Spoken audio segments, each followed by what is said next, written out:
Welcome, everybody, to the R&R CatCast, a fan-based podcast focusing on Montana State athletics.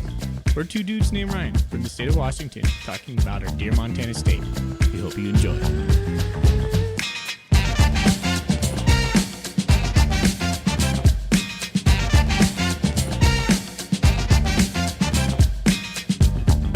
All right, welcome back, Bobcat fans. Thanks for joining us on, well, it's another season of the R&R CatCast. I'm one of your hosts, Ryan Foley.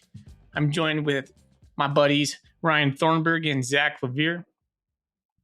We are the R&R, the Montana State affiliate of the Big Sky Podcast Network. And we have a new sponsor this year. We're sponsored by the Bobcat Quarterback Club. This season, the R&R CatCast is brought to you by the Bobcat Quarterback Club. The BQC has been supporting Bobcat football since 2000, helping the program build into a perennial FCS power and the reigning national champions. If you want to see the Montana State run it back and win another FCS championship, now's the time to step it up. The financial support is necessary to keep Cats on top of the mountain, and we need your support to continue to grow. To simplify your options, the Bobcat Collective has now joined with the BQC, making the Bobcat Quarterback Club your primary way to support Bobcat football and its student athletes. Your tax-deductible donations directly support MSU football and will help pave the way to another national title. With the BQC membership starting just at $600 a year and another epic season in store, there's never been a better time to take your fan experience to the next level. Go to msubqc.org to learn more and join the Bobcat Quarterback Club today. Nice. We set the over-under on 2.5, and look at you. First read Foley. That's what they call you. Right out the gate. First episode of the season. Mid-season form.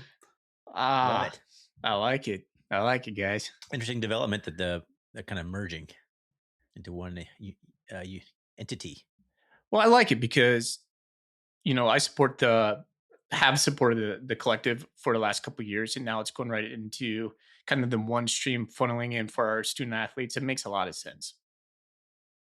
All right. It's one of the things that helps keep Montana State on top as the arms race, even in the FCS, continues. Like, we're the haves in the FCS. A lot of teams are like complaining. We're the teams people complain about now. We're the team with the money. And it feels pretty good. Yeah, coming in in January and February when we're doing hold on to our butt season and we're like, come on, do we have enough money to keep these guys around? This is what supports that. So it makes me feel good that this is our sponsor this year and that our listeners will be listening to this because, heck, we want to keep Coach Fegan around. We want to keep our top players around like we did last year. This is it. This is how we do it. Well, season 9, boys, how you been? It's been a long summer. Season 9 is nothing crazy. Happened for you, Zach. Yeah, boring nothing. Summer. Just completely boring, casual summer. Let's see your wedding ring. I haven't seen it, man. It's gold. The gold band. Gold band. Okay. Golden Bobcats. I may have given a comment in my wedding speech about hiding your crazy, and I don't think Carly knew originally what she was getting into with my sports fandom. How to hit it pretty well during COVID, but it definitely came out. Said, guess what? You have podcasting for a long, long time every fall. She goes, oh, yay, my favorite. We've been at this 9 years. I don't really see, we got some longevity going here. I don't really see stopping anytime soon. So if you're on board, buckle up. She had 6 years of dating, so she knew what she was marrying. So there you go. Yeah, no, it's been a fun summer. How about you, Foley? You on fire? Fortunately, no. It's people know I live here in Spokane, and on Saturday was a really terrible day here. Just devastating, really. On church on Sunday, we ran into quite a few people just been displaced. I don't know anybody who has personally lost a home, but there's over 700 structures out there, tons of families, homes just scorched. it's terrible. So it's a weird time here in Spokane, but yeah, it was to the north of us. We live on the South Hill, and it was north of Spokane, but the wind was just crazy. Man, it just felt weird. It just feels weird continually. So, you know, doing what we can to help people out here. I think we might be helping out a family, having them join the fully CASA for a while they get their feet back, to be determined. But there's a lot of that kind of need right now. Yeah. Do they have it mostly under control now, or is it still pretty bad? So last 2 days have been kind of calm winds, and I think some fires are still burning. Some people are allowed to go back into their neighborhoods. But just think about like utilities, like Avista utilities out here, like they won't be up and running anytime soon. So if your house is lucky enough to have not burned down, you can access it, but you're not going to have power. So if you have a generator, that's one thing, but it's going to be a long road ahead. This is not going to like just in a couple weeks take be all back to normal. This is going to bleed back into back to school. It's going to take a while. We always have like fires around the area, but like when it hits your town and it's something like this, it's different.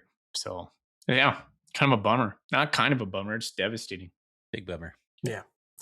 Well, something that's not a bummer. Let's talk some Bobcat football, guys. We're back on the heels of a national championship. We're doing this podcast as the first time as the defending national champions, and that feels pretty damn good, boys. Woo-hoo. It does feel good. And I was thinking about this today. I don't think I have ever been as assured of a team going into this season as I do about this team. Like, I think this might be the all-time greatest Bobcat team we've had maybe ever. That's some good optimism. That is what I like to hear. Because, I think expectations are through the moon this year. But how do you beat the season we had, though? And that's the narrative that I keep coming back to is like, not only did we win the national championship, we beat the Grizz 2 times, including the first ever Super Brawl. Like, even if we win the national championship this year, is it possible to be better than last year?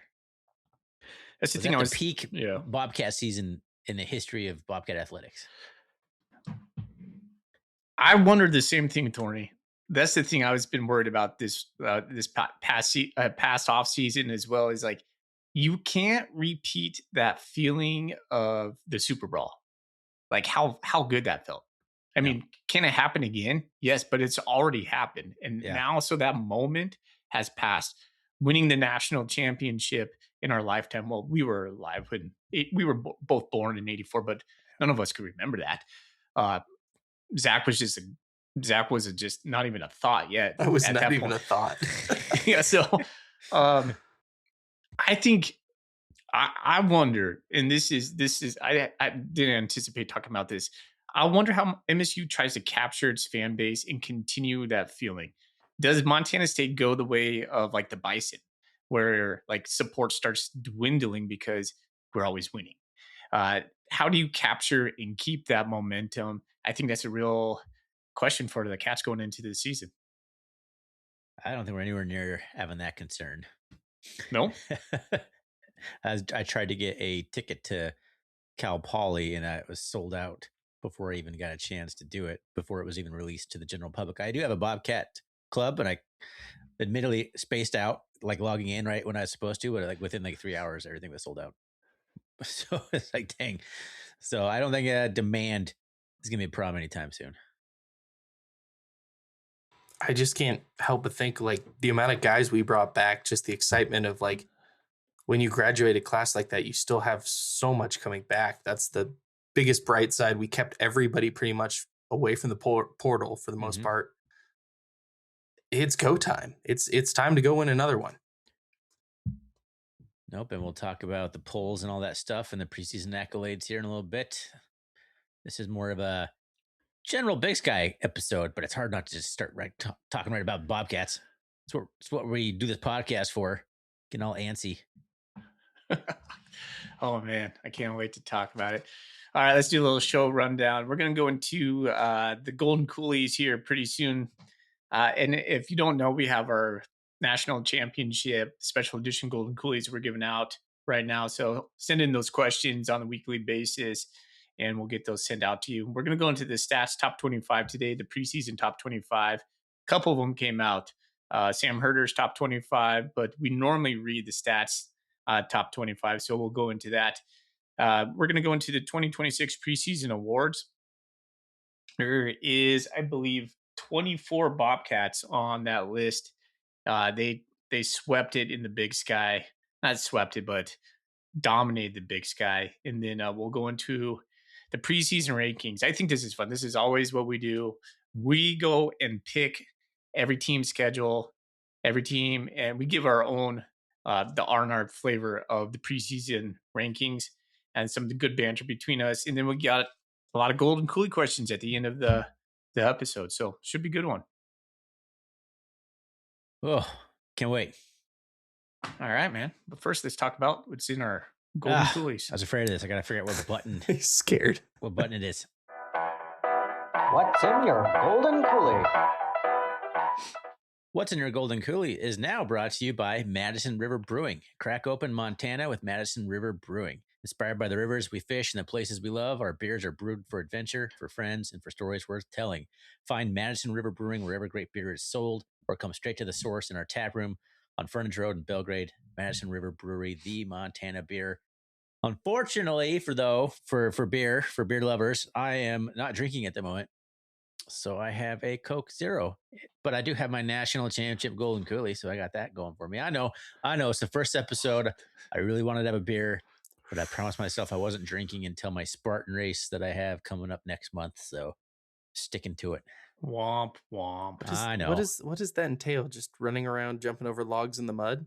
Yeah, more or less. Yeah, and swinging from things and grabbing onto things. Bunch of grabbing. What makes it a Spartan? Oh my God. The first time I did it was last year. It is kind of corny a little bit. They do like a big speech before and make haru, like basically from the movie Spartan, or what was that called? 300. Yeah. 300, It's yeah. basically like hearing 300. It's kind of corny, but it's fun. It's just an athletic competition and just something to push myself athletically, I guess. Gosh. Do you wear a cape? No, some people did dress up quite a bit for it. I just wore regular clothes. I'm not fit enough to like just go out there and rock like an American flag draped around my body or something like that. I'm struggling to not die over every obstacle. All right. But the last beer I did have, and this is when I decided I was going to have my last beer last month when I was in Missoula. I went to the Lolo Steakhouse for the first time in my life. Pretty fantastic. That was delicious steak, but I had my last beer there and I told myself it was my last beer. And it was a cold smoke. I'm so disappointed in you right now. That's all right. Coke Zero was a wet blanket to my I don't need your emotions. approval. All right. Well, I'll go not be disappointing. I just have a Coors Banquet twist off cap tonight. Nice, And I do man. not have the natty koozie, but I just have one of our traditionals. The Nice. banquet beer. The banquet That's beer. my Sam Elliott. Coors.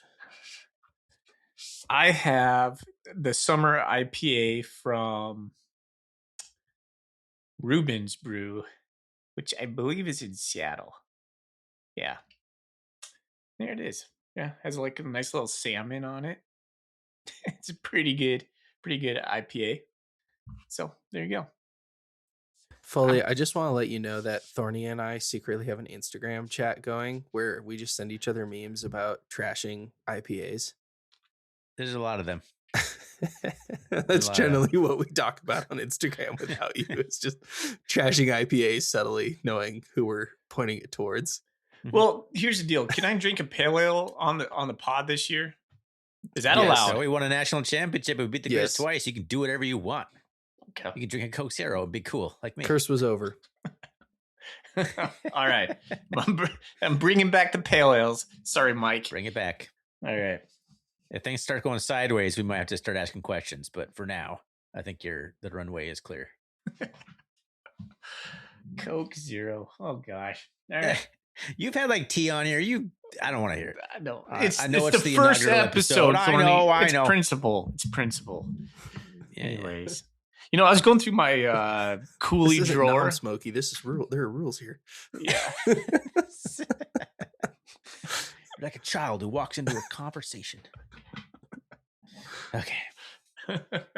All right, let's talk about the preseason awards.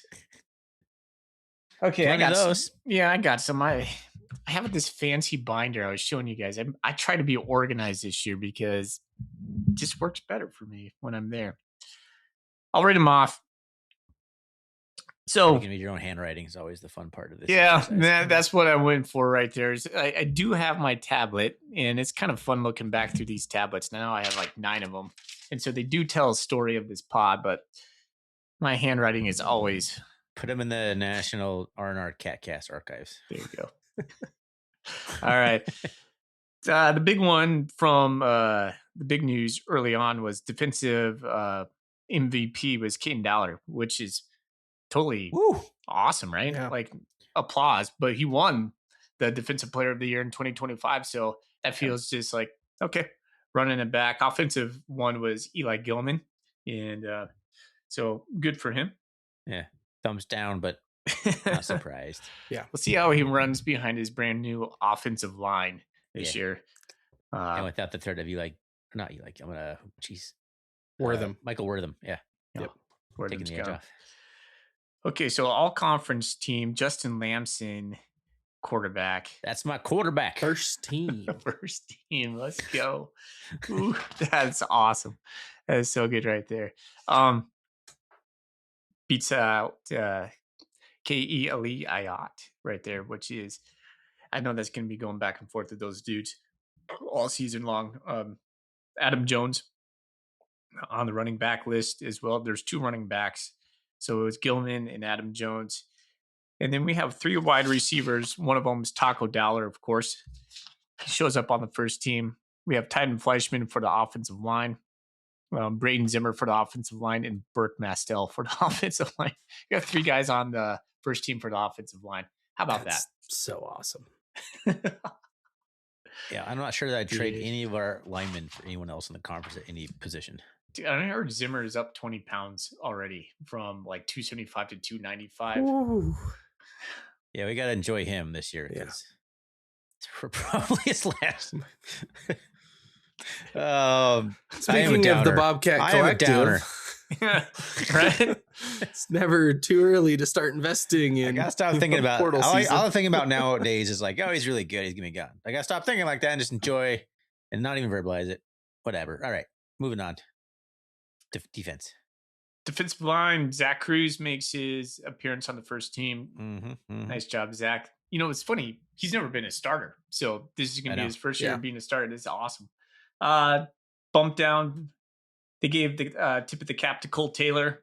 Well-deserved. Great Falls finest. Let's see. Caden Dollar gets obviously a spot as defensive back. And Taden Gray, which was a really kind of surprising to see on the first team. Not that he doesn't deserve it, but the teams, when they vote on these, they send out a list of players that they're trying to push. Like if you look at, we did have a vote on this. We did not submit our vote, but the Big Sky gives us a list of all the team's top players. And Taden Gray is one of Montana State's guys that they're pushing for these preseason awards. And I'm looking at the Big Sky's website. Do they have positions? Or does it just say defensive back? It just says defensive back. Okay. Because not everybody runs a nickel. No, exactly. So I'm just kind of was wondering if it says cornerback or just DB in general or what. So then we have first team on the place kicks, Miles Sandstead. Top kick returner is DeBez Woods. Punt returner is Taco Dollar. And then the all-purpose player is also Taco Dollar. So they're 3 times. First team all conference. Popped over to Egriz just recently. If you're going out for Taco Tuesday, you're getting at least 3 tacos. Yes. Right? Like taco platter. Oh man, I know we taco platter. First team all taco platter. First team platter. Love it. I like that. I was just trying to tell you that I popped over to Egriz recently, and there's the the top thread is Taco Dollar the most overrated player ever? Yeah, your feathers were all ruffled about Taco Smack this week. I was a little bit ruffled. They got me. It got me. I was like, I fell for it. It I'm was not low-hanging convinced fruit. that I read a few posts on that. I'm not convinced it's in good faith. I think it's just messing around. Oh, Grizzly tears. They taste delicious. They do. They go really good with Coke Zero. And deflated bubbles. You can still walk to your fridge and grab a beer. This still can happen, man. Like, It's not too late for me. It's not too late. You got this, Thorny. I might go grab a Bud Zero. Just I feel like that's inch worse. closer. Inch closer. Get a Except I big had glass of two- milk. I went to trivia before this, and I already had 2 non-alcoholic beers, and I don't feel like drinking a third one. I have like the farts tomorrow. Too many non-alcoholic beers to switch to soda. Daddy had a rough night. Yeah, jeez. Like, Oh my word! All right. Yeah, that's what I both got. of you. It didn't say like first team or second team, but I don't think it was broken down into first or second team. Was it, Zach, for preseason stuff? I just saw mostly the first team. I think it was just first team stuff. Yeah. All conference. Yeah. Yeah, I'm not sure they do the preseason all the way down to honorable mentions. I think that's more of a postseason thing. Do you have the All-American list too, or did we already go through that? Which All-American one do we want?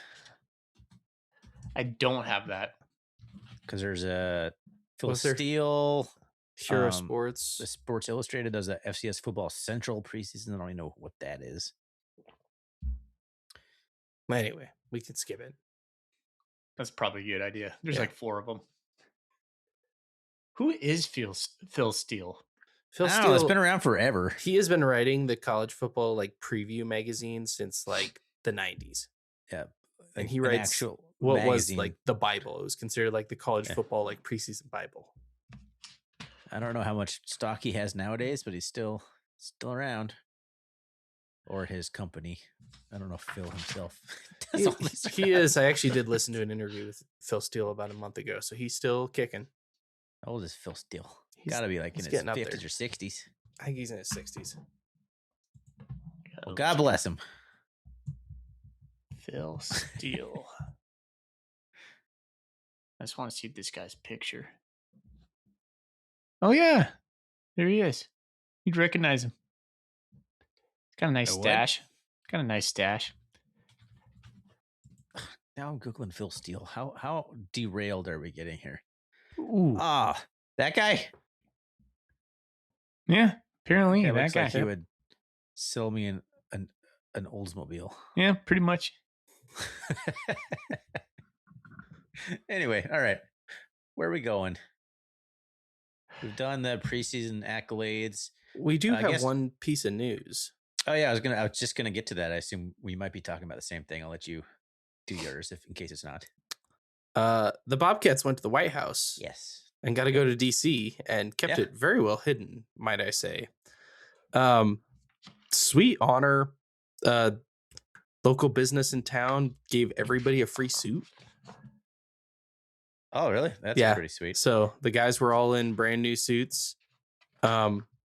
Super cool. It felt like the cap of the national championship to just have the team recognized on the national stage and to see national outlets and even like ESPN and other outlets covering it was super cool. And it felt big time, which was kind of cool, but it also was like the signaling to me that after the visit, it's the first day of fall camp. It's like, okay, the 2025 Bobcats chapter, the championship is now closed. It is now time to swap to the 2026 The Bobcats. final pat on the back, the final accolade. Yep.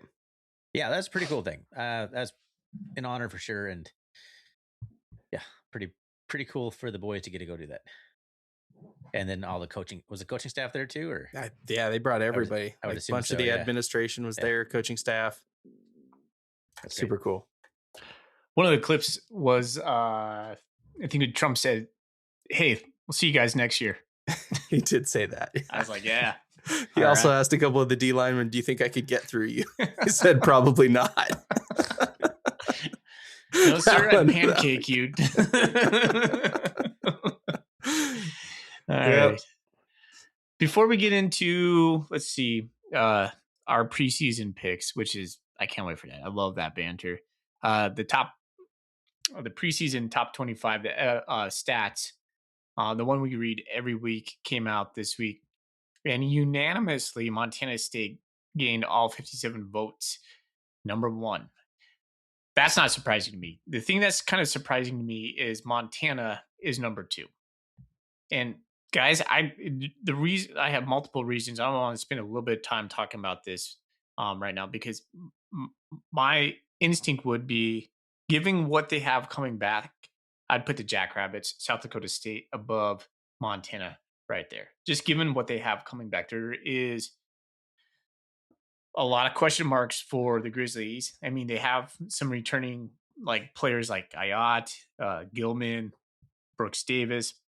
They have Peyton Wing coming back, maybe another defensive guy that they're pushing on the. I think it's Mason Jenkins or something. Anyways, I probably got that wrong. One of their defensive linemen, but they're replacing their entire offensive line and most of their defense, and they are ranked number 2, preseason number 2. Oh, and also a new head coach. Oh, yeah, there you go. New head coach, defensive coordinator. Yeah, And they're switching to a 4-3 from what I understand. 4-2-5. Yeah, either way, it's not the 3-3-5 anymore. So wholesale changes, loss of a lot of their key talent. Well, a lot of it's back, their offensive firepower, but I don't know. 2 does seem pretty generous. But I also think we're at the landscape right now where the FCS is basically, well, who else are you going to put up there? There's like I don't know. It's the point where it's going to be Montana State, South Dakota State, and then a smattering of other random schools. I mean, It's just there's very few FCS teams that can pay players a compensation amount to stay at the FCS level. Yeah. Anybody with talent is moving up. See Caden Pinnock of UC Davis. It's the biggest thing. I kind of agree. I have the Grizzlies a little further down in the national rankings. I have another Big Sky team actually ahead of them. That's a tease for later. yeah. Well, And I also think South Dakota State is better as well.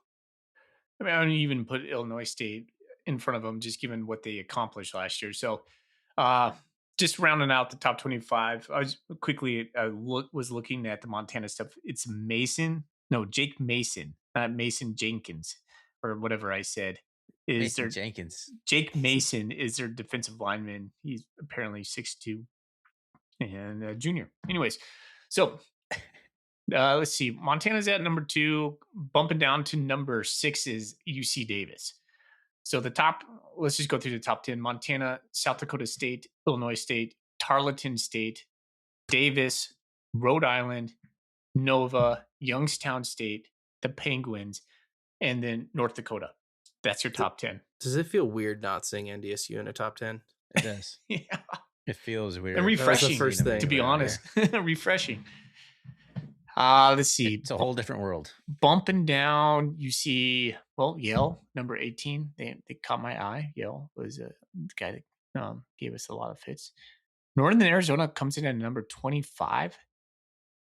And Idaho State would be technically number 26. They're 26. Right behind them. Yeah, I didn't see And then that. Southern Utah is receiving votes. Yep. Why am I not seeing that? Anyways, I don't know. top 25 stats. So there it is. I didn't see the receiving votes part at the very end. Not a ton of Big Sky love in this poll. Nope. And I kind of don't disagree. The Big Sky doesn't seem poised to be great. But I built some tier list for the Big Sky this year because I think there's some defiant tiers that each team fits into. Yeah. Nice. We'll get into that. Yeah. There's things I want to say right now, but I guess I'll probably hold it here. But All right. Well, there's your top 25. Not surprisingly, that Montana State's on the top. you know who is not in the top 25 or anywhere? Sac State. Stinger's down. Stinger's gone. Stinger's down. Bye-bye. The thing, Man, I don't dislike Sac State, but the way they kind of made an ass of themselves the last couple of years. Yeah. So it's like, all right, bye, I guess. You ever have that coworker who puts in his 2 weeks and then just D's off for the 2 weeks and just makes everybody else's life miserable? Yeah. That's how I felt like Sac State left the conference. Like Mhm. 2 middle fingers to the air every day. They came into the office at like 11:30 and left at 2:30.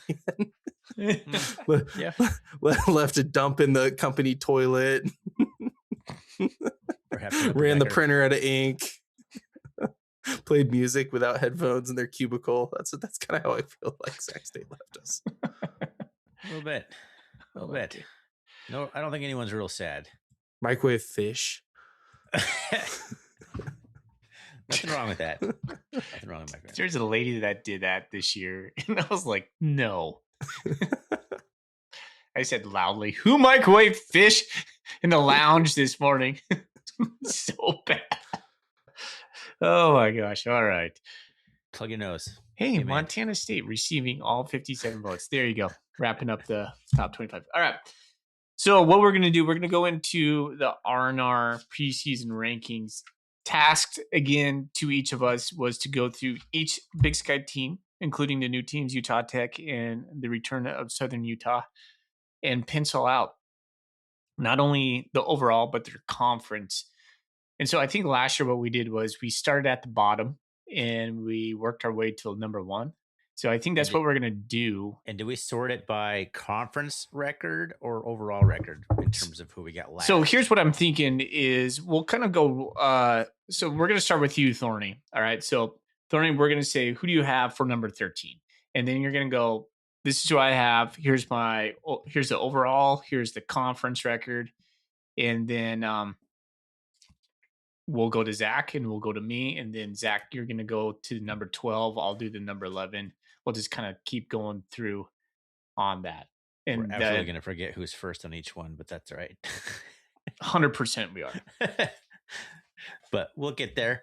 All right, Thorny, you're up. You're on first. Before we want to start, I probably it's worth mentioning the Big Sky Media poll. I think it'd be worth throwing out there real quick. Yeah, Montana State received 35 votes. First place votes. Montana State number 1. Montana number 2, who received a first place vote. UC Davis at number 3 received 2 first place votes. Ooh. Number 4, Idaho State. Number 5, NAU. Number 6, Idaho. Number 7, Southern Utah. Number 8, Eastern Washington. Number 9, Cal Poly. 10th, Weaver State. 11th, Northern Colorado. 12th, Portland State. And 13th, Utah Tech. This is really not how my list looks. Again, but ours is like based on actual win-losses, not who we necessarily think is better.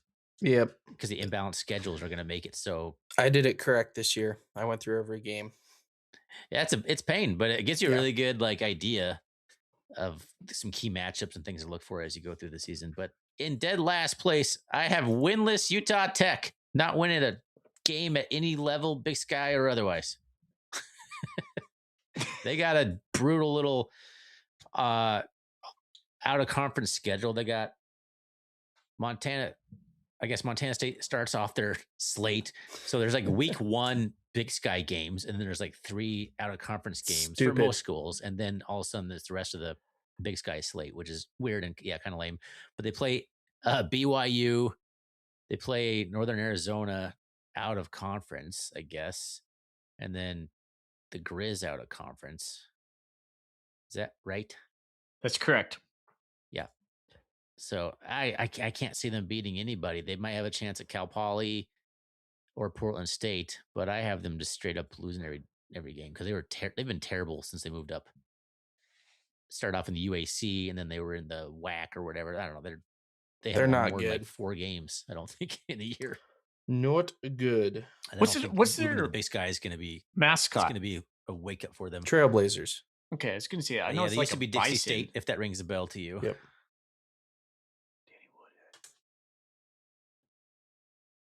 So who's next? Well, yeah. Who do you have for number 13? Winless Portland State. And after going through these games, I think Utah Tech beats them. And I think beats Portland State. I think it's a close one, but I failed to reason and rationalize the game that Portland State will win. It's in Hillsboro. Does that mean much? No, what's the worst? Does that home mean advantage in the literally entire conference? anything? Probably not even really a home field. I could not just. They do not have a patsy. Yeah, they have to play North Dakota, Oregon, and San Diego State in the non-conference. Ooh. All right. They're not winning a game. So I do have Utah Tech at number 13 as well, but I have them going 1-11. And here's the game that I have them winning. I have them beating Weber in the final week. I think Weber's going to give up, and Utah Tech is going to feel a little bit like, guys, we can do this, and it's just going to be the end game for Weber. And 1-11, 1-8 in conference, Utah Tech. But I do have PSU going number 12. And they are also 1-11, 1-8 in conference. Jeez. Let's see. Looking at Portland State, who do I have? I have them being Utah Tech. There it is. So I have Portland State at number 12. I have them beating Eastern. What? The last game. Crazy rivalry game. The last game of the season. Eastern's going to I don't have Eastern finishing real well. Spoiler alert. So I think it's best. This is best last season. I think things go off the rails a little bit. We've seen Eastern kind of fold and collapse late into seasons before. I think they lose to Portland State to cap off Best's career. Eastern Washington. And they also beat Utah Tech. So I got Portland State going 2-10. Bold. And they got a good coach. I could see them getting things together enough to win their final game. Portland State's got a good coach. Who's their coach this year? They hired Central Washington's coach. Yeah, Central Washington was actually really good. The problem with Portland State is they hired him so late that there was not a lot left. Yeah, well, they're going to be in no expectations of him turning it around anytime soon. No. So he might not. So you're right that it put him at a disadvantage for this season. But I think he's a good enough coach. He can work with whatever talent they have. Portland State, at least historically, the NIL has kind of changed the landscape a little bit. Portland State's always had dudes. Talent. Chris Fisk is his name. Yeah. Yep. There's a lot of new coaches in the Big Sky this year. You got Tim Skipper at Cal Poly. Former UCLA intern. Yeah, so Aaron Best is at Eastern, Thomas Ford, Idaho, Cody Hawkins, Idaho State. I think it's just the two that are the new. Bobby Kennedy. Bob Kennedy. And then there's the schools that are new.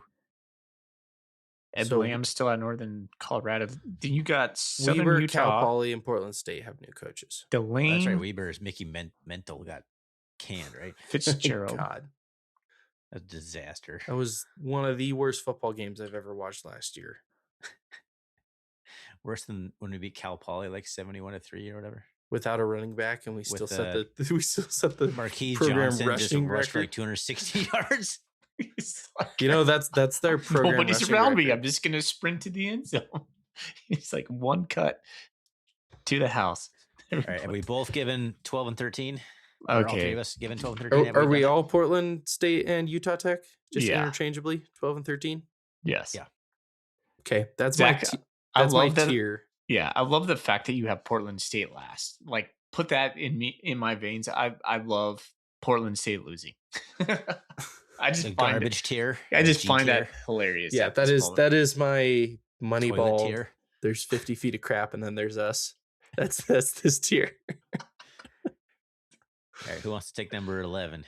I will. Okay. All three of my next teams' total records are 3-9, 2-7 in conference. Starting off at the 11th spot, Cal Poly. Yeah, I can see that. So So you said 2-7 conference. I have three teams at 2-7 in conference and 3-9 overall. Let's go to Cal Poly real quick. What do you see with them? I think I got them winning one of their non-conference games.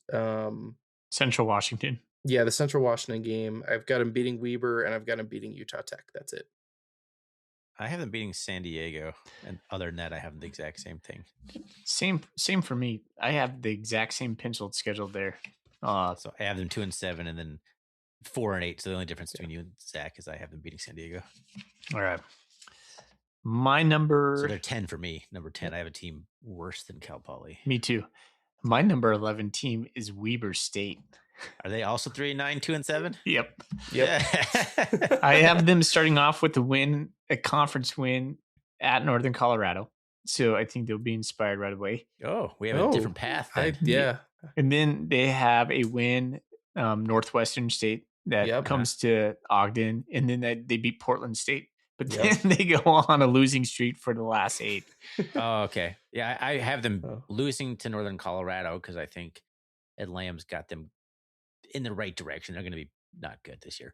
But I have them finishing with the win against Utah Tech. Yep, I have them beating Tech is atrocious. Utah Tech as well. So yeah, 4-8, 2-7. My 11th ranked team, just behind Cal Poly, who's going to be one better because they're going to beat San Diego. It is interesting to note this year that conference games, we have 9 conference games this year, which I like because when I was doing my little algorithm for strength of schedule, it kind of evened things out. Like one less game, like there created more disparity on who has an easier path. We'll talk about that a little bit later. But for the most part, it kind of evened the schedule out. Everybody has to play a lot more common foes. So I thought that was cool. But it makes everybody playing week 1 or week 0, as they still call it, a conference game. Yeah. Kind of weird. Kind of weird. Kind See of how weird. that plays out. All right. I'm guessing from the next 6 spots or so, we're all going to be jarbled up. Yeah. I think the bottom 4 are pretty easy. I think the top few are pretty easy. I think this is going to be a mess between all of us. So you guys have in 10 and 11 spot interchangeably Weber and Cal Poly. Is that correct? Yeah. Yep. So I got 10 at. I think we've all agreed on the bottom 4. Yep. Number 9, Northern Colorado. Yep. I have them going 4-8, 3-6 in the conference. Pop back to Northern Colorado quick. Let's see. They're going to beat Weber State. Hold on. I might have missed. Ooh, I have a double win right there. There was a mistake on my part. I have them beating Weber State just like you did, Thorny. But I didn't adjust for my Cal Poly rankings or my Weber State rankings. Let's see. I have them beating Northeastern State and Utah Tech, and then I have them beating Cal Poly on the 17th of October. I have them also beating Cal Poly. I have Northern Colorado as my number 9 at 3-9, 2-7 overall with wins over Cal Poly and Weber State. I have Northern Colorado sitting at number 8 in my list. They're going to beat Weber. They're going to beat South Dakota because South Dakota is in trouble. I don't care if they're ranked 15th. And I don't know, UNC travels well and plays in games like this relatively well. And they're going to beat Northeast State, Tech, and Cal Poly. And they're going to finish 5-7, 3-6. Actually, correction. I have them as 4-8, not 3-9. 4-8, 3-6 in conference. So what's that put in your rankings? You have Northern Colorado.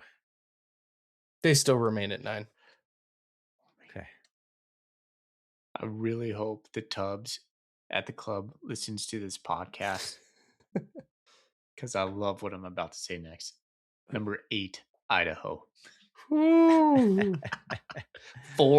3-6 in the conference. Everybody gets fired if that happens. Woo! I think everybody gets fired. They start with the win. I don't think so. At Cal Poly. Yep. They win with Lamar. Yep. They beat Weber. Yep. And they beat Portland State. Ooh, I gave them wins over Southern Utah and Eastern. I gave them wins over Southern Utah and Eastern as well. But I have Idaho sitting at my 7th in my ranking, 6-6 overall. Okay. I think they beat Lamar or Abilene Christian. They don't beat them both. They don't lose to both. They're beating one of the two. I don't know which one. Yep. Yeah, they got a bunch of home games. Yeah. And I think they lose to the Bengals in the final. That's bold, We'll talk Mr. about the Bengals here in a moment. Foley. Oh, gosh. That's bold, Mr. Foley. At my number 8 spot, I have Eastern Washington 4-8, 3-6 in conference. Wow. So I have Eastern Washington at my 9. I have them going 3-6 in conference as well. And I have them going 5-7 overall. Wow. I'm not high on Eastern. No. I have them in conference. I have them beating Cal Poly, Unk, and Utah Tech. I'm gonna start calling Northern Colorado Unk now. I have them beating Portland State. See, I penciled in Eastern going 6-6, but I'll get there when we get there.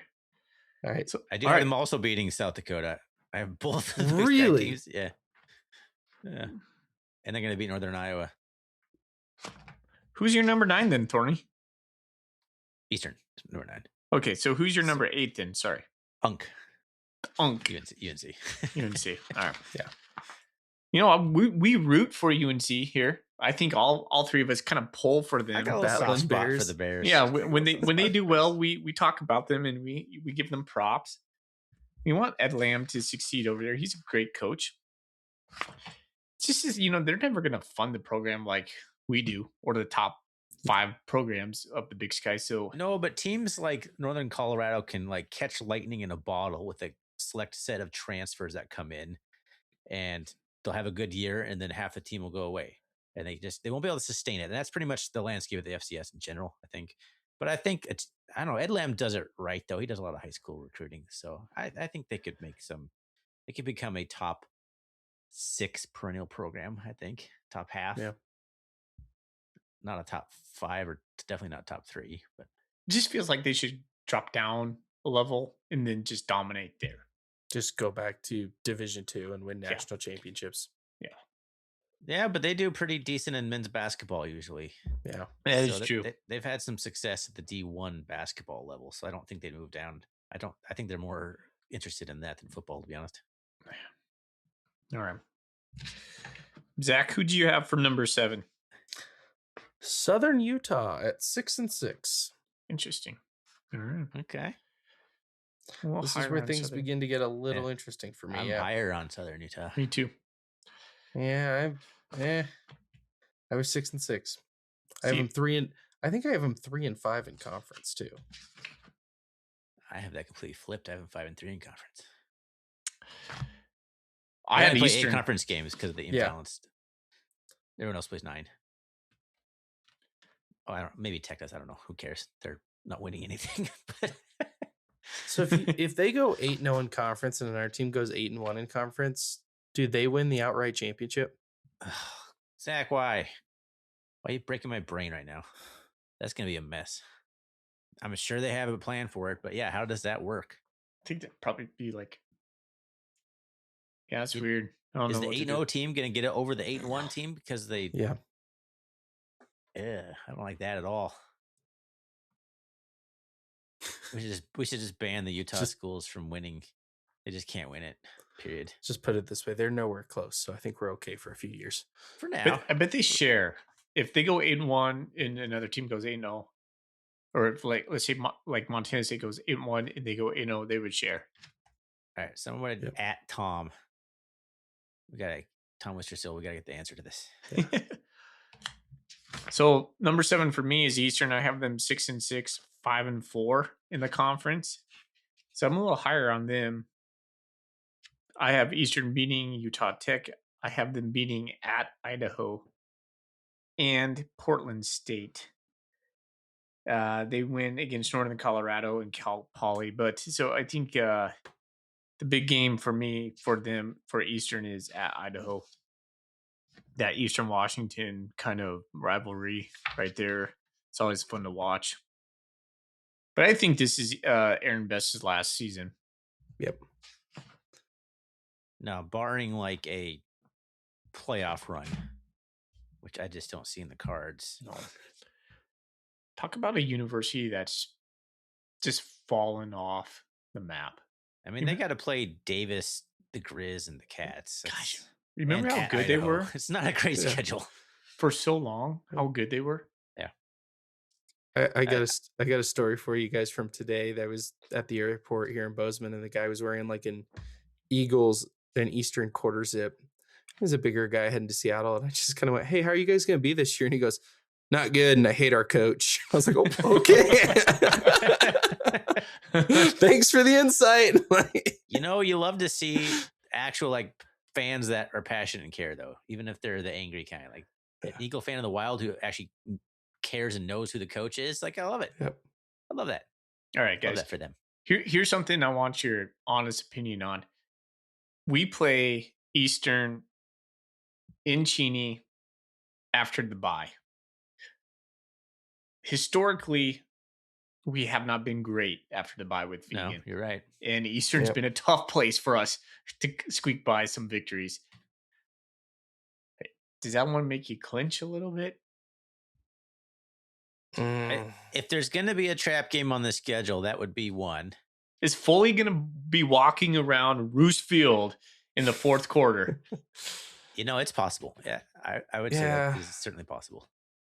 I don't think We have so. some hard games not this year. that I would say that I legit think we have some trouble with. This would be one where we shouldn't have trouble, but we could have trouble. Looking back at it, they had Michael Wortham and Efton Chisholm. Yeah, they did. Which is crazy. Which is crazy to think about. Legit. Yeah, that guy was a baller. I don't see it. No, I think we haven't even talked about offense this year, but there's a path where it's just like, I think Sturbick's going to just be like eyes closed and just puts his finger on the play sheet and go, "Yep, that one," and it's just going to go. You're not going to be able. You're not going to be able to stop us, is what I'm trying to say.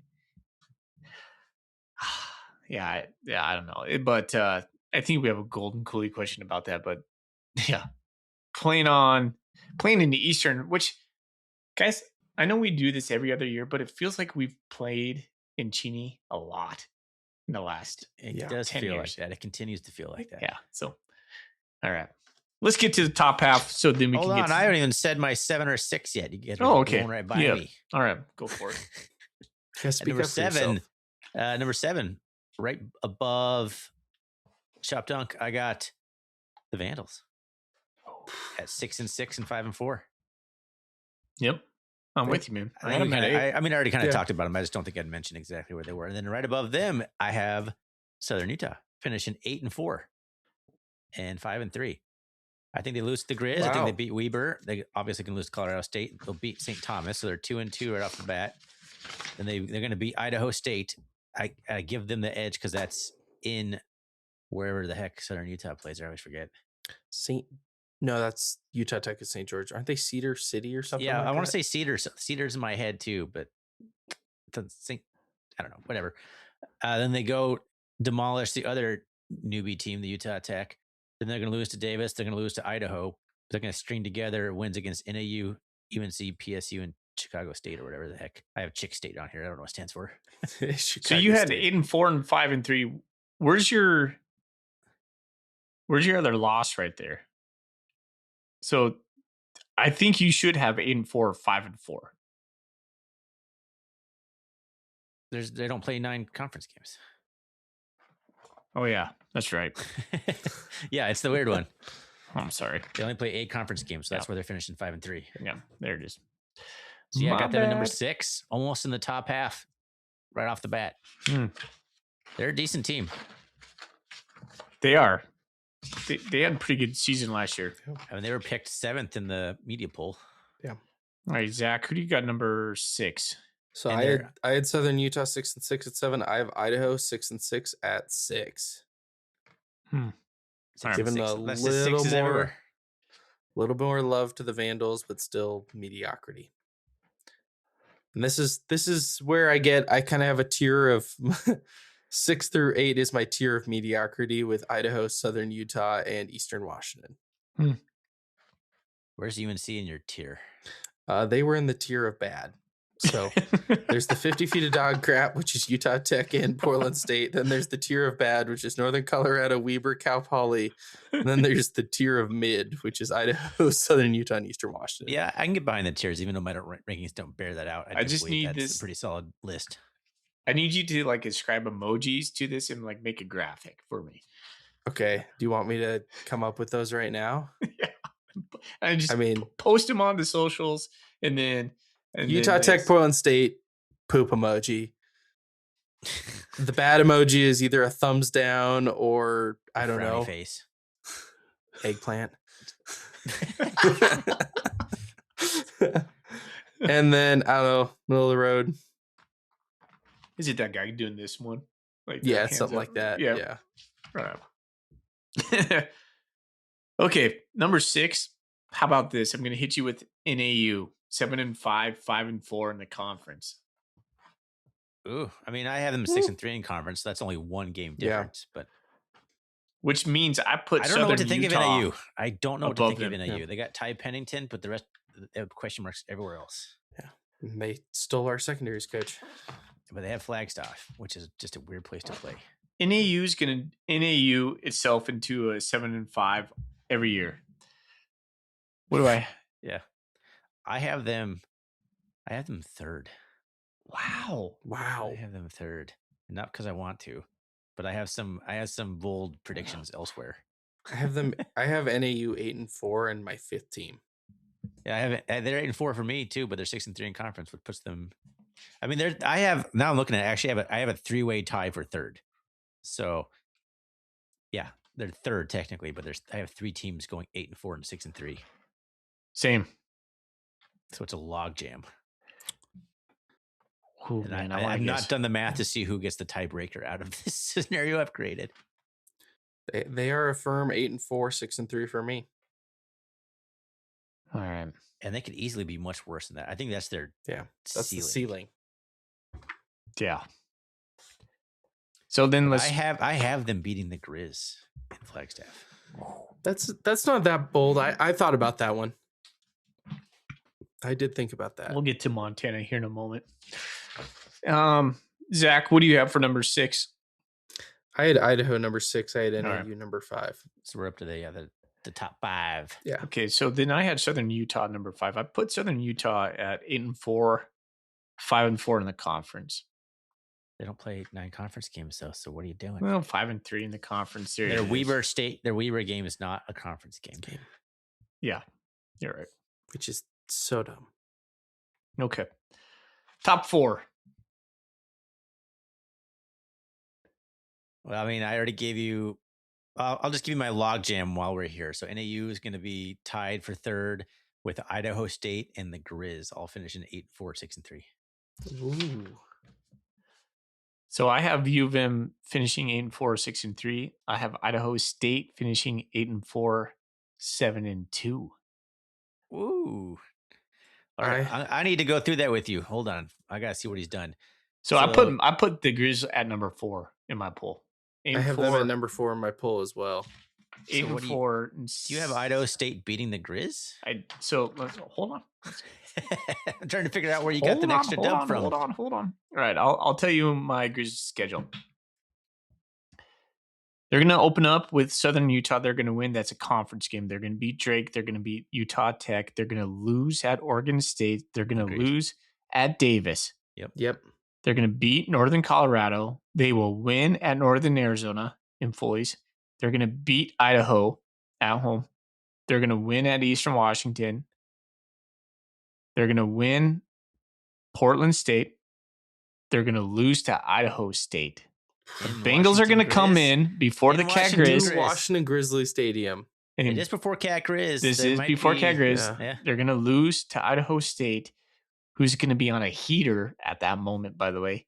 And then they'll lose the brawl in 4, 6-3. Idaho State's going to be coming off a loss to the Cats. Yeah. Yeah, but Idaho State's going to be good. Yep. Yeah, well, fair enough. I can't argue too much. I have the Grizz losing to NAU and UC Davis Cats and the Lumberjacks. And of course, I have them losing to Oregon State as well. I could do the coin flip. I could flop on that NAU in Idaho State. Oh, for sure. That was a tough one. If it was in Missoula, it'd be an easy pick. I have Idaho State and the Grizz both tied at 9-3, 7-2, but I do have the Grizz beating Idaho State. So I guess the Grizz would be my third team. I have the Bengals number 3, which is wild. 8-4, 7-2. So they're alone in for you. Yeah. I got this stupid logjam of 3 teams finishing the exact same. Idaho State, I have losing at Southern Utah and the Montana schools. That's their 3 conference losses. Idaho State has a very favorable schedule. So they play VMI. They're going to win They got to that. play both Montana schools. That's never Back to back. Yeah. back to back. And then Idaho. So, I mean, they played Montana State, Montana, and then Idaho all in consecutive weeks. But then they go Southern Utah, Northern Arizona, Cal Poly, Weber State, Portland State, Utah Tech, Montana State, Idaho. No Davis. No Davis. They do avoid Davis. By the way, Davis has the easiest schedule by far.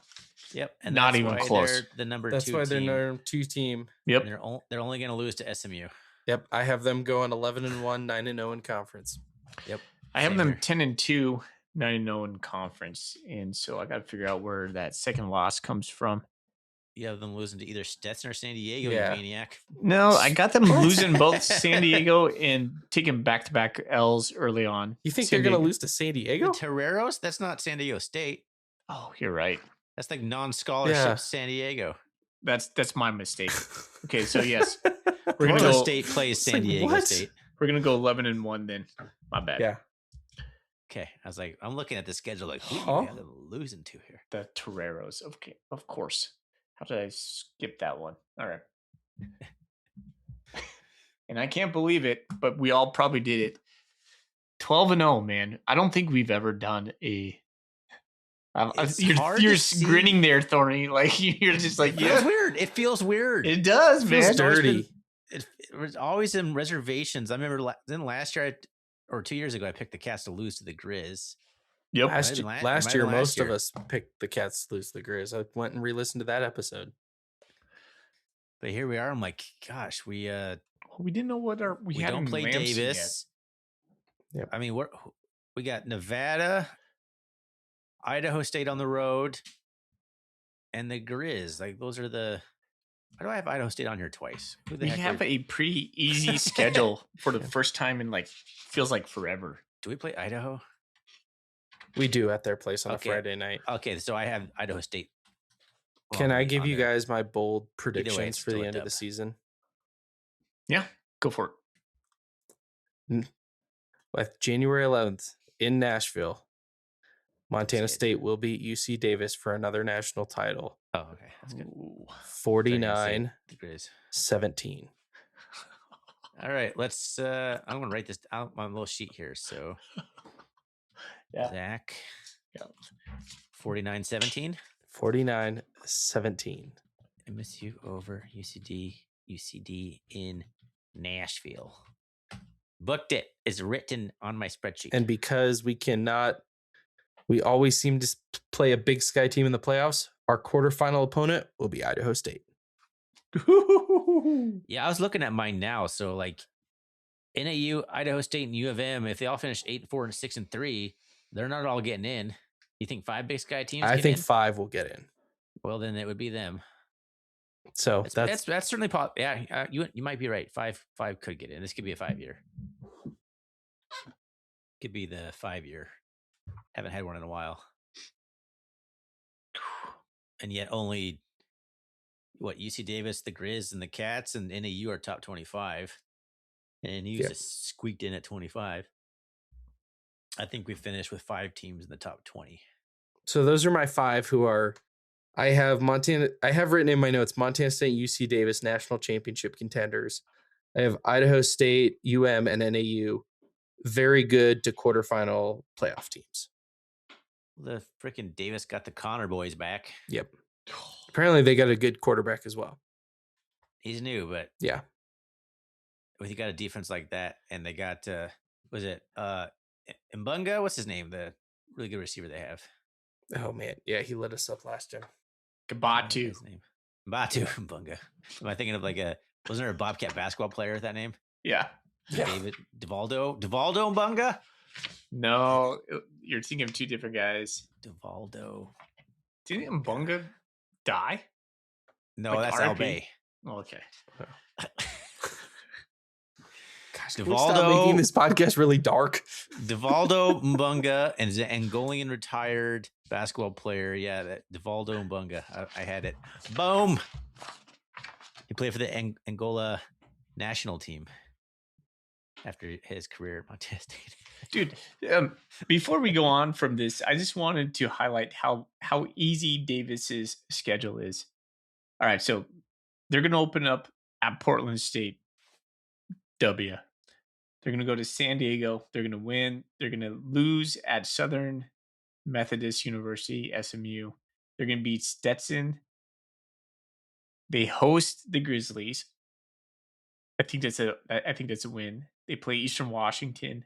They host Eastern Washington to win. They travel to Southern Utah.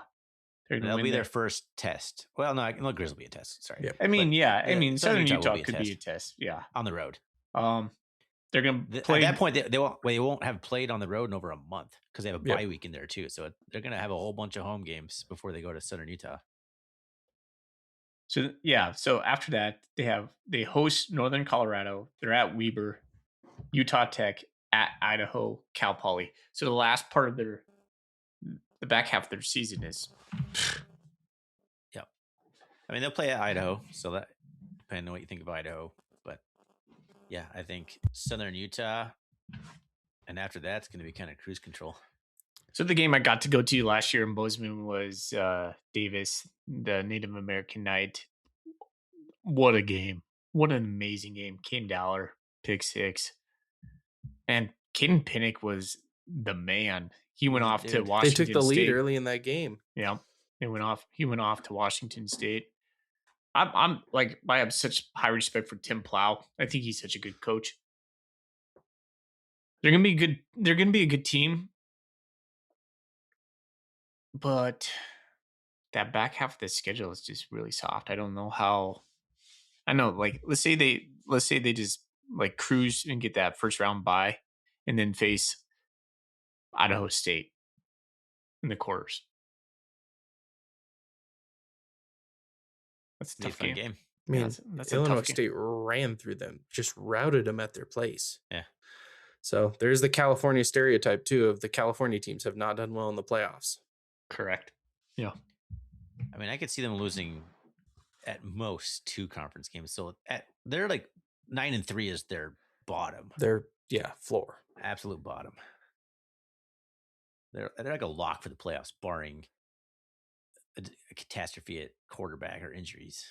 Are the Grizz a lock for the playoffs? Yeah, I would say so. I think so too. I don't know. I have them kind of conservatively losing 3 conference games. I don't see who else they lose to though. I mean, they could lose out. I mean, that's true. I mean, you have them losing it to Idaho State. So could they lose to UCD? Every time I say that, it sounds weird. That's why I'm repeating it. Sorry. UC Davis, NAU, Idaho State, and the Cats. If they could theoretically drop 4 conference games, and that would put them on the bubble. What if Southern Utah just goes in there and shocks them first game of the year? I mean, Southern Utah is much more of a veteran team.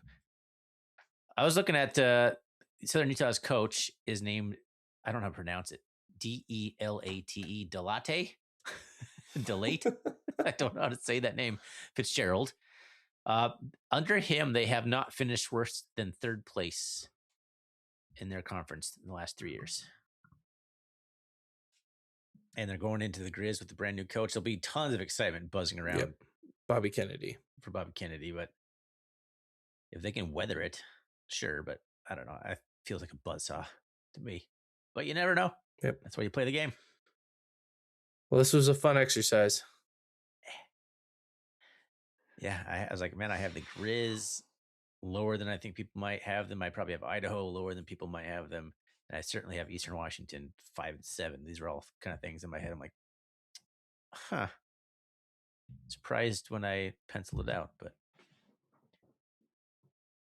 it's going to be a fun year in the Big Sky. And yeah, there's a possibility for 5 teams to get in. Yep. Would not shock me. But I really feel like Davis and the Cats are the cream of the crop, with the potential of the Grizz joining that. I don't think anyone else has the potential. Yep. Ooh, I would like to do this now. I can't find my pen, but we need to make up. What should the Foley walk counter line be for this year? What was it last year? I think I had 22.5, and I think it ended up being around 15. Yeah. We got to lower it. So this year I going was to be going to good go. this year. Yeah, that's what I think. 13.5. Yeah. Foley, you okay with that? That's basically a walk a game. 13.5. Yeah. Walk a game seems low. I feel like that last year, though, there was like 4 or 5 games where you were like at a kid event where you couldn't watch the game. Yeah, so my son had fall baseball last year, which was... we didn't know how many games you're going to watch this year. 13.5. Let's put it at 12.5. Ooh, okay. I don't think you get a say in this. That's like rigging it. Yeah. The guy who's participating being bet on doesn't get a fixing the line. Things. That's fixing. I don't know much about gambling, but that seems wrong. You know exactly what to hit anyway, I guess. No matter if we say it or you say it. I mean, honestly, I don't want to take the walk. That's not something I want you think to do. I like doing this? Yeah. All right. What did you say, Foley? It's not a stroll for me. I'm not counting my steps. You know, I'm not. All right. If it's 12.5, I'm sorry. How many games are you going to miss? Rough. I mean, you might not know, but is he doing fall baseball again? To be determined. We'll see what happens. Yeah, that's very important. I'm going to put it at 14.5, and I'm going to make it the playoffs as well. What if we make it a per game thing and it only plus counts playoffs? If it's something that he's that's different. That's different. Well, yeah, it's the whole season. Yeah. Whole season, potentially 16 games. Shoot, guys! Like if that was the case, like I think I took like at least 4 walks during the national championship. Right? I think we did playoffs too, and he still didn't make it to 22. Yeah. Yeah, because I watched fall baseball for like 7 games. 12-year-old baseball. So yeah, but you're not walking around a stress ball. Mm-mm. It takes away half of your games. All right. Let's just set it at 12. If you would have watched them all last year, you would have hit 22.5 for sure. I think so. Yeah, I think so. That's like 2 walks a game. Could you do me a favor, Foley? Could you like Strava your walks? I want to do how many steps. All right. I would put this on. That'd be fun. I would say 12.5. I would say 12.5 if Lamson stays healthy. Okay, I'm gonna write that down. 12.5. Like I'm taking the over. Plus 30 if Lamson goes down. I'm taking the over on 12.5. I think we are better than last year and we have an easier schedule. So I'm gonna say 12.5 is the line, gentlemen. I bet you I can make it through conference without probably around 8. You're going to be Nevada. You're going to do at least 2. Yeah. Utah Tech, you'll do 1. The choke game is going to get him. How are you going to feel that day, Foley? Yeah, that's the one I'm trying to go to. I'm actually trying to go to expose Reno on that. Like seeing him on that other sideline, what emotions is that going to bring up for you? Man. It's going to be a mixed bag for sure. I love Jeff Choate. I always will. Am I glad like we have Coach Vegan? We've talked about that. Absolutely. I love Coach Vegan. But Jeff Choate was the right drug for me at the right time. He regained faith for me in the Bobcats. Without Jeff Choate, we're not where we are today. And here's why. He brought back toughness to the culture. And that's really what it came down to. A fight. And we weren't all that talented, but when you were willing to scrap, you could win games like the Brawl. And that's what we did. So that's what Choate got us. He was able to rise to that moment just because he could hype up the players. And I like a coach like that. But I didn't know that I needed Coach Vegan is what it came down to. And now it took you a while. Yeah. It did take me a while. I think it took a lot of Bobcat Nation a while to get used to that. Because we all loved after the national championship appearance in first season. Seriously? No, you didn't. I mean, I think what was that, 2023 when we went to the national championship? 21. 21. Okay, so that's when we were there. Okay. I think we could all agree at that moment you're like, okay, Freddie Banks was a pretty sweet defensive coordinator. Coach Vegan kept it together, but it was still Choate's players. Yeah, I mean, there was certainly some apprehension. Like, all right, now all the Troy Hendersons are gone. The Daniel Hardys are gone. Yeah. It was also the Tommy Malott had caught lightning in a bottle era. Yeah, but look at our defensive line. You had Harding on the end. You had Amandre Williams. You had who's our big redheaded guy that was just a guy in the middle. He hurt his back a year later. Yeah. What? Chase Benson. Yeah. He was on that team. It took me a while to get there. Yeah, I mean, we had these like amazing guys on the defensive line. We had Taokata. I mean, there's so many guys that played on that team that were so good. But anyways, yeah. How am I going to feel? I'll feel mixed emotions. I actually probably will feel a little bit bad for Choate, to be honest with you. I feel I will look at that game and be like, kind of sad for him. I won't feel bad at all for Jeff Choate.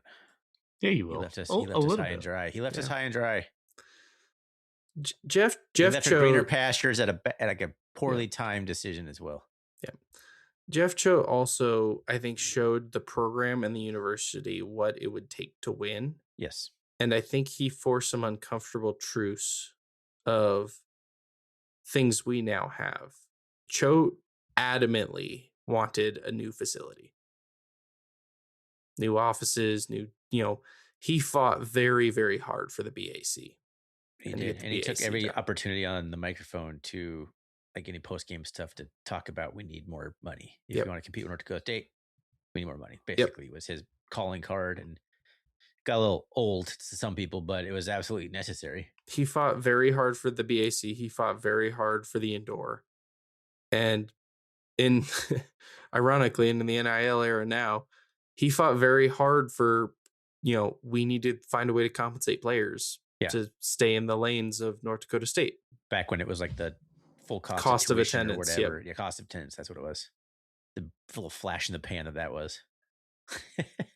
Yeah, look at it. So, but no, I'm not saying I don't appreciate Choate and saw what he did for the program. I really do, and we wouldn't be here. I agree 100%, but I don't feel bad for him at all. He left on his own accord. He chose to leave. He wanted to leave. He wanted out. He wanted to go be a head coach somewhere bigger, and he took a job that he thought would get him there, and it didn't work out for him. I'm sure he doesn't regret it. He's a guy who takes chances. Now I get Instagram ads every day from the University of Nevada trying to sell me a ticket package to go to that game.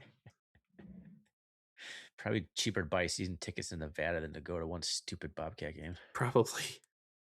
I think the combination of Choate and Cruzado was just dynamo for the program.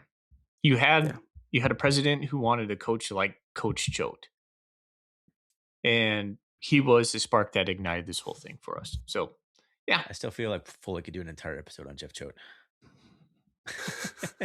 He's got a diary of things he wants to tell him. I got a big tattoo of Jeff Choate on my left shoulder. Mine's been crossed out. The name vegan on it now. Still looks like Choate, but it says vegan underneath. Yeah. I just like tattoo removed his beard, and now it's Jeff. Now it's Sprint Vegan instead. Just a Jeff Choate tramp stamp. Yes, with a little butterfly. Oh my gosh! I was thinking more of the I Heart Mom kind of. I Heart Choate. I love it. All right. We want Golden Coolie questions. Anything that's not related to offensive or defensive previews, because we're already an hour and 20 minutes into this. So if it's something pertaining to the narrative of this episode, fire away. I didn't really put out anything on Twitter. I just announced we're coming back. I didn't really ask for questions. Yep. So I don't think we got anything. That little graphic you made yesterday was pretty awesome. The hat with the Arnar hat with the stickers, the helmet stickers. Yeah. I was fumbling there. Yeah. Okay. Let's see. Golden Coolie questions.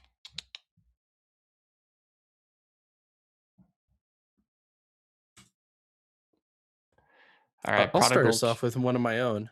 Okay, go ahead. If I sent you boys a bottle of Taco Deller's taco seasoning, would you use it? Yeah, absolutely, I would. Yeah. Okay. 100%. I'm running low on McCormick's over here.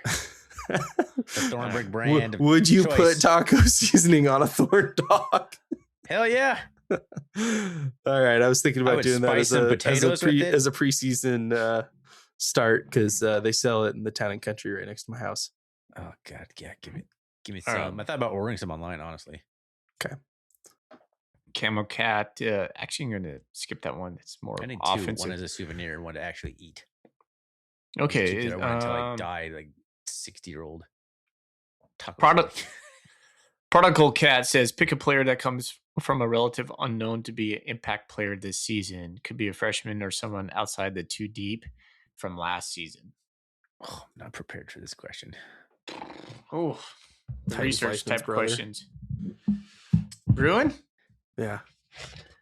Yeah. I mean, there's I think that guy's going to be a touchdown machine. Yeah, there's an absolute spot for him to fill because of some departures in the program. Yeah. He is going to be a touchdown machine this year. What about Jared White? Does he count? Yeah. He's kind of out of nowhere, sort of. Someone's got to take some of the carries that Davis got between some guys. I'm going to give you one that you probably didn't think about. Jaron Perkins, a senior defensive tackle, 6'1", 265. Think he'll be in the mix. What makes you say that? I don't know. I mean, I think so. Defensive line is going to be a story, right? And so, Bobby Daly was on the interview today saying if we can roll 8, we're going to go with 8. He's a senior. 265 he's probably going to be a little bit bigger. I mean, why not? I mean, if that's a guy that can make a splash, then let's go. Cale Breslin.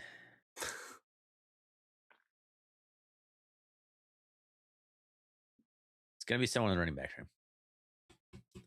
Well, there's a lot of them. Yeah, there's a lot. Yeah, there's a ton of them. Nobody had Cole Taylor last year on there. I mean, the one that he's played, but I don't feel like I think Xavier Aarons is going to start this year. Yes, yeah. I mean, he to me came he's to a my freak. mind, but I feel like he's a bit of a known name at this point. Yeah. Or at least there's hype around him for sure. From the media, they're definitely hyping up. How about Jordan Reed at wide receiver? I mean, Lance McCutcheon 2.0. That is an interesting.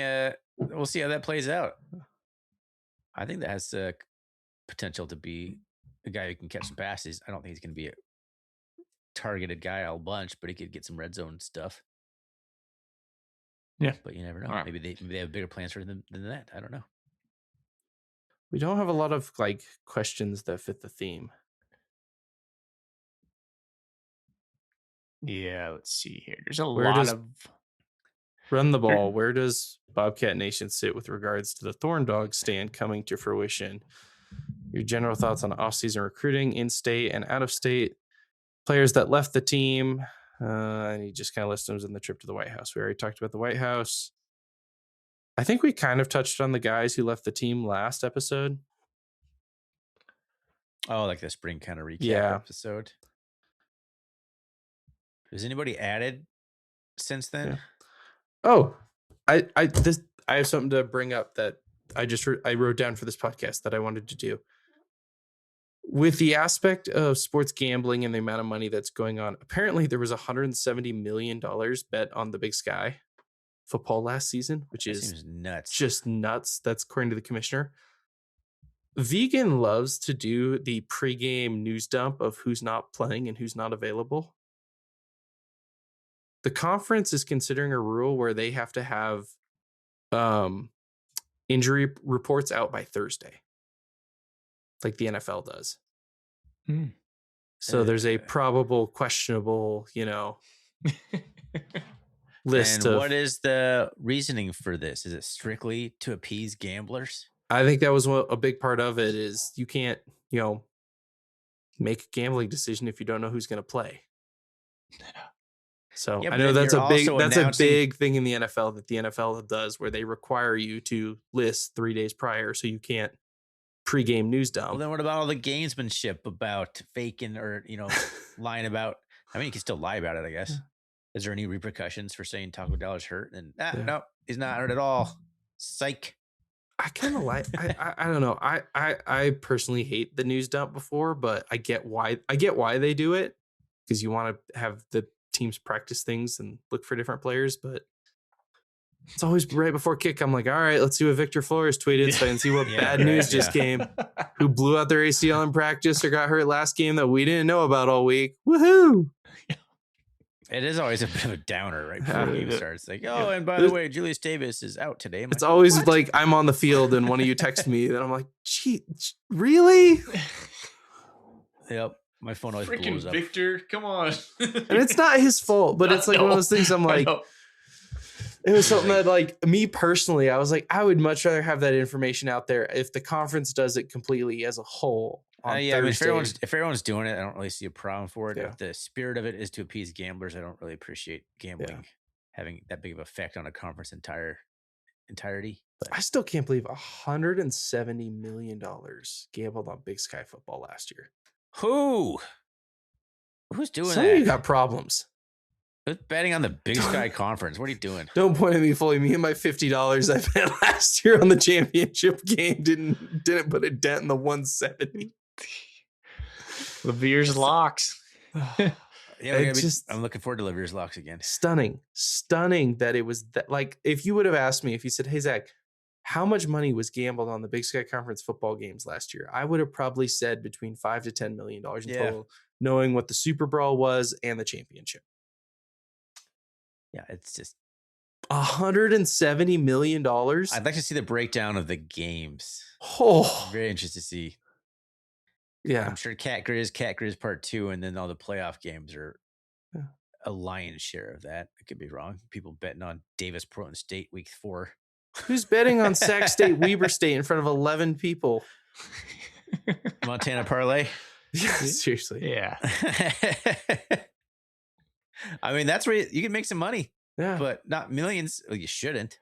No, if you're betting $1 million on anything involved with Portland State, you reevaluate your life choices. Anyway, what was are there any other parts of that question? I don't remember the entirety of the more question. about your thorn dog. It was more that is I ran out of steam on that. We've tabled the thorn dogs. No, so I have a thought to revive that. Ryan, he's talking about like a hot dog stand.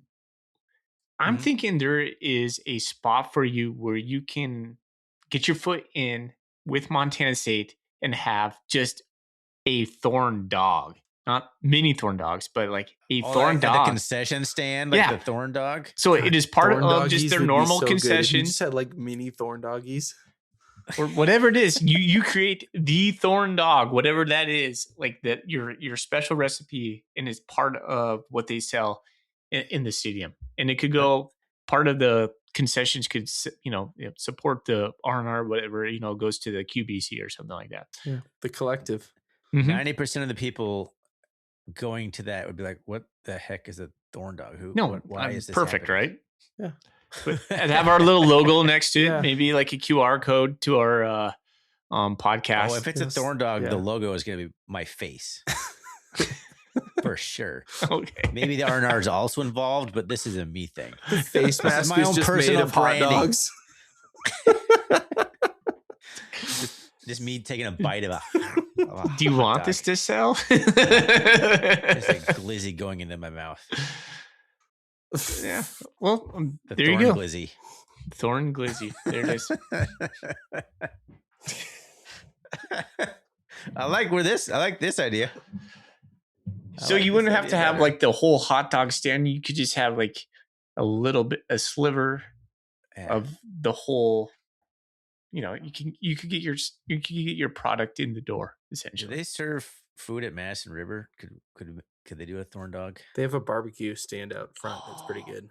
Is this the thing we're going to do this year? Is get a thorn dog in Bozeman An somewhere? actual thorn dog of some sort. What would you put on it? Oh, I'd have to think about that. I don't really have my go-to hot dog when I'm just hungry is just friggin' ketchup, mustard. Oh, come on. That can't be the thorn dog. I know it can't. Yeah. I'm just saying I have to put some thought into it. I don't have like man. a creation that I make every time I have a hot. I don't hardly even eat hot dogs. Oh, I love hot dogs. I had hot dogs for dinner like 2 nights ago. I had some camping over the campfire. I forgot how good they taste over a campfire. It's pretty amazing. I've become a big relish guy as I get older. Mine would probably have some sort of custom relish. Maybe it's like Costco. Like a unique mix of like peppers and pickles and stuff. Yeah. So I could see something like that.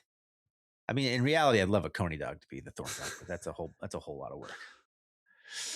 I want this to happen now. I want a thorn dog to be created in Bozeman somewhere to be sold.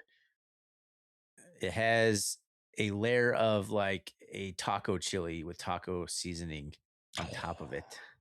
Thorn dog. That thorn taco combo. Ooh. Could do it like Taco a collaboration with the taco dollar seasoning. That's what I'm saying. That's what I'm saying. Marcus Monaco, our special teams coordinator, if you watch his Instagram, he does a grilling series for some of the games where some of the midweeks he like shows you how to grill something, which is kind of fun. It'd be pretty funny if you did something like that. I do need to start making thorn dogs again, taste testing them, and maybe I'll put some content out Into the lab. into the thorn lab. All right. Let's put the word thorn in front of everything. COVID 2.0 comes out because Thorny unleashes it from his thorn dog creations. Man, this could be something. This could be something. I like it. Thorvid. RB Cat says.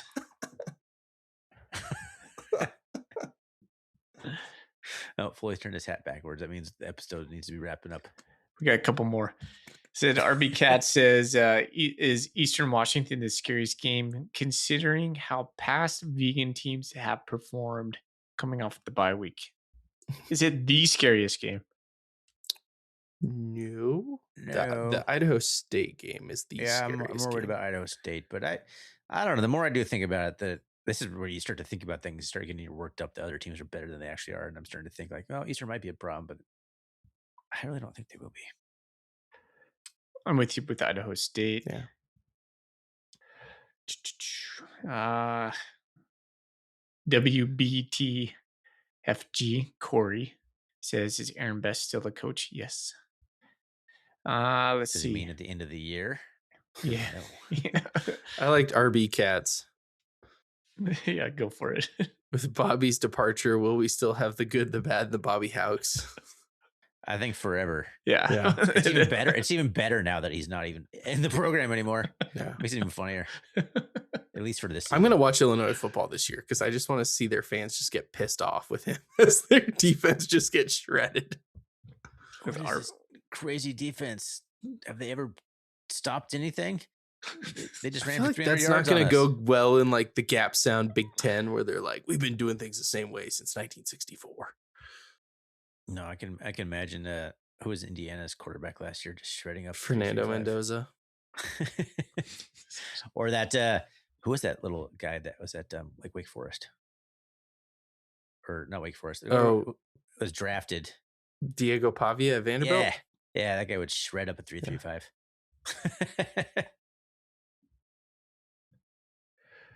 Okay. Last one, he says, Jonathan says, we had 24 players on the preseason All Big Sky teams. I counted 14, Jonathan. You might be doing some funky math here. Who was the biggest snub?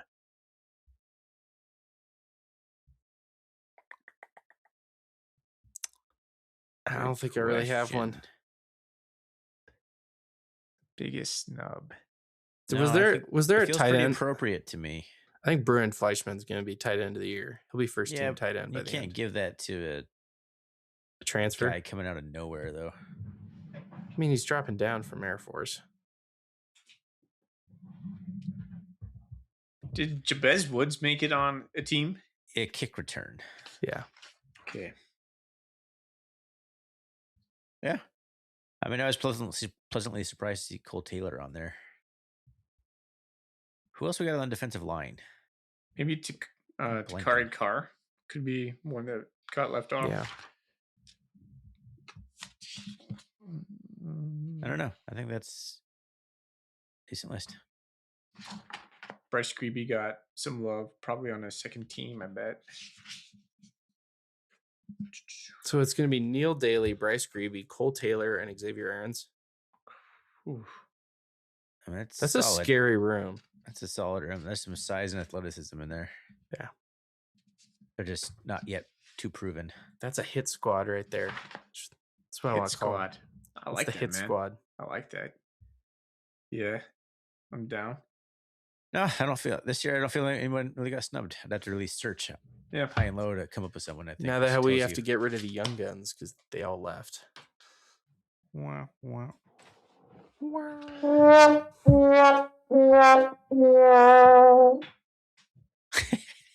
right. I think that's it. I think we got to give it to RB Cat, the first Golden Coolie winner of the season. He asked two, plus the one that you said were the good, the bad, and Bobby Hawks. That's always going to be there. Woo! Good job, RB Cat. All right. All right. I need to make a soundbite for this. So, RB Cat, you can just email me on Bobcat Nation. I'm Common Cat, and I will get your information, and I'll send you a Golden Coolie. Woo! Fancy one that you can put all sorts of Diet Cokes and Diet Pepsis into. I'm promoting sobriety tonight. Yay. When does Margarita Ryan come back? Yes. Later. Come on. Like October, probably. One of our all-time best episodes.